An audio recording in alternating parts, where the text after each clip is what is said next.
Hello दोस्तों एक बार फिर से आप सभी का अपने YouTube channel law with twins में स्वागत करता हूं। और आज की इस वीडियो में हम सोर्सेज ऑफ इंटरनेशनल लॉ में जुडिशियल डिसीजन, जो जुडिशियल सोर्स है उसके बारे में पढ़ेंगे। तो आइए दोस्तों आज की वीडियो शुरू करते हैं।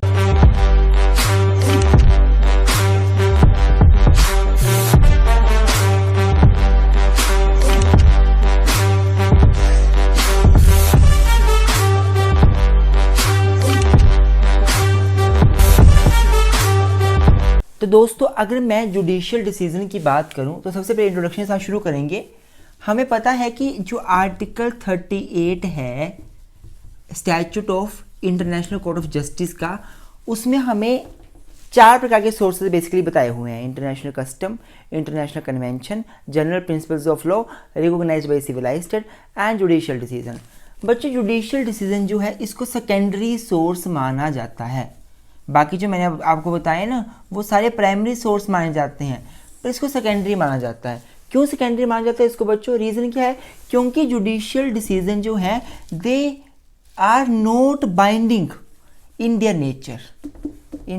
Nature on any one except the parties to the suit. मेरी बात समझने की कोशिश करना, मैं क्या बोलना चाहता हूँ कि इंटरनेशनल लेवल पे जो डिसीजन दिए जाते हैं वो डिसीजन किसी प्रकार के प्रेसिडेंट नहीं होते। प्रेसिडेंट का मतलब क्या हुआ कि जैसे इंडिया में supreme court, high court decision देते हैं, वो प्रेसिडेंट बन जाते हैं, वो लॉ बन जाते हैं, उनको नीचे वाले कोर्ट्स को मानना ही पड़ता है। फर्दर जो आगे डिसीजन केसेस आते हैं उनमें उन डिसीजंस को फॉलो किया जाता है। लेकिन इंटरनेशनल लेवल पे जो पार्टीज जो आईसीजे ने जो डिसीजन दिया होगा इंटरनेशनल कोर्ट ऑफ जस्टिस ने, वो केवल पार्टीज के ऊपर बाइंडिंग होगा, अदरवाइज किसी के ऊपर नहीं होगा। तो क्योंकि ये जुडिशियल डिसीजन बाइंडिंग नेचर के नहीं होते, इसलिए इनको सेकेंडरी सोर्सेज माना जाता है, प्राइमरी नहीं माना जाता। कस्टम, इंटरनेशनल कन्वेंशन और general principles of law recognised by civilised state, ये प्राइमरी माने जाते हैं और जुडिशियल डिसीजन सेकेंडरी माना जाता है। मैंने आपको बता दिया क्यों सेकेंडरी माना जाता है। ये सारी बातें आप इंट्रोडक्शन में लिखोगे। अब बच्चों अगर हम बात करें कि किस किस का डिसीजन इंटरनेशनल लेवल पर जुडिशियल डिसीजन के ग्राउंड में आता है या इंटरनेशनल लॉ का सोर्स है, तो सबसे पहले ICJ international court of justice, ये जो डिसीजन देते हैं वो जुडिशियल डिसीजन के इस सोर्स में आएगा।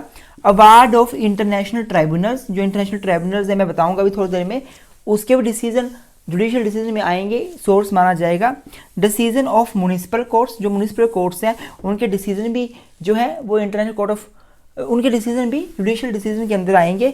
और decision of the regional courts, जो रीजनल कोर्ट्स हैं उनके डिसीजन भी जुडिशियल डिसीजन में आएंगे। तो बच्चों एक एक करके इन सभी को डिस्कस करेंगे। सबसे पहले आईसीजे।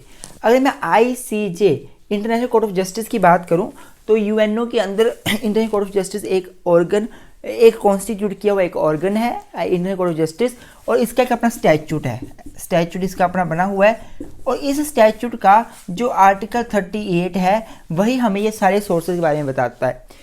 इसी स्टैट्यूट का बच्चों एक आर्टिकल 59 है, वो ये बोलता है कि आईसीजे जो डिसीजन देगा, इंटरनेशनल कोर्ट ऑफ जस्टिस जो डिसीजन देगा, वो would not be binding on any one except the parties to the suit. जो सूट की पार्टीज हैं उन्हीं के ऊपर ये बाइंडिंग होगा और किसी के ऊपर बाइंडिंग नहीं होगा। इससे क्या पता चलता है? इससे ये पता चलता है कि आईसीजे के डिसीजन प्रेसिडेंट नहीं होते। आईसीजे के जो डिसीजन है वो सभी के ऊपर बाइंडिंग नहीं होते, केवल उसी के ऊपर बाइंडिंग होते हैं जो आईसीजे की जुरिसडिक्शन को एक्सेप्ट करता है। अर्थात ICJ international court of justice के पास सभी के केस नहीं जाते। जो कंट्रीज, जो स्टेट्स आपस में एग्री होते हैं कि हम अपना डिस्प्यूट आईसीजे के पास लेकर जाते हैं, उन्हीं का डिस्प्यूट आईसीजे सुन सकता है। तो कहीं ना कहीं देखा जाए तो आईसीजे के डिसीजन जो है वो प्रेसिडेंट नहीं है, बाइंडिंग नहीं है। आईसीजे की जुरिसडिक्शन सभी के ऊपर बनती भी नहीं है, केवल जो एक्सेप्ट करे उन्हीं के ऊपर बनती है। तो ये बड़ा वीक काइंड ऑफ सोर्स है इसके डिसीजन है। लेकिन फिर भी जब कोई फर्दर केस आता है तो आईसीजे की जो कमेंट्रीज होती हैं, आईसीजे की जो इंटरनेशनल कोर्ट ऑफ जस्टिस ने डिसीजन दिया हुआ है उसको रेफर किया जाता है। ये सारी बातें आप पहले पॉइंट में लिखोगे जो आईसीजे है आपका जुडिशियल डिसीजन में। अब बच्चों दूसरा है अवार्ड ऑफ इंटरनेशनल ट्राइब्यूनल्स। हमारे पूरे वर्ल्ड में बहुत सारे इंटरनेशनल ट्राइब्यूनल्स बने हुए हैं इंटरनेशनल आर्बिट्रल ट्राइब्यूनल बने हुए हैं। तो ये जो इंटरनेशनल ट्राइब्यूनल्स हैं उनके डिसीजन भी एक सोर्स माने जाते हैं इंटरनेशनल लॉ के, उनके डिसीजन भी एक सोर्स माने जाते हैं इंटरनेशनल लॉ के। मैं क्या बात कर रहा हूँ अवार्ड ऑफ इंटरनेशनल ट्राइब्यूनल्स। तो ट्राइब्यूनल एक क्वासी जुडिशियल बॉडी होती है, क्वासी जुडिशियल बॉडी है, और ये जो डिसीजन देती है वो भी बाइंडिंग नेचर के बिल्कुल नहीं होते और पार्टीज के ऊपर, except the parties to suit, और साथ में इनकी जुडिक्शन भी सभी के ऊपर नहीं होती, पर हाँ फर्दर जब केस आता है तो इनके डिसीजन को रेफर किया जाता है। इसलिए इनके डिसीजन को भी हम क्या बोलते हैं, सेकेंडरी सोर्स। क्या बोलते हैं हम इनके डिसीजन को, सेकेंडरी सोर्स, इन डिसीजन को हम बोलते हैं, ठीक है। उसके बाद डिसीजन ऑफ म्यूनिसिपल कोर्ट्स। तो बच्चों म्यूनिसिपल कोर्ट्स का मतलब पता क्या है, डोमेस्टिक कोर्ट्स।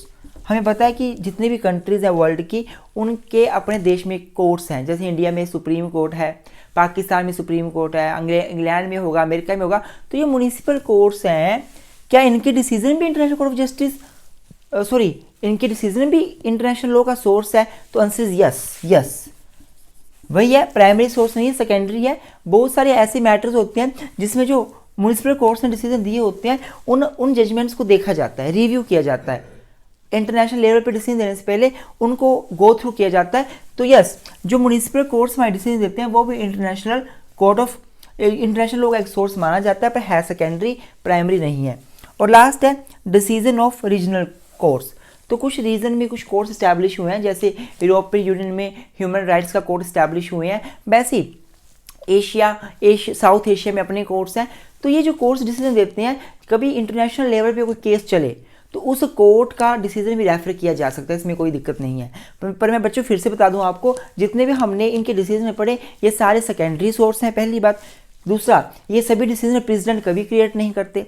तीसरा, ये सभी बाइंडिंग नेचर के नहीं होते एक्सेप्ट ऑन द पार्टीज। जो पार्टीज उनके ऊपर बाइंडिंग होंगे, जो केस अपन लेकर आए हैं कोर्ट के पास, बाकी के ऊपर ये बाइंडिंग नहीं होंगे।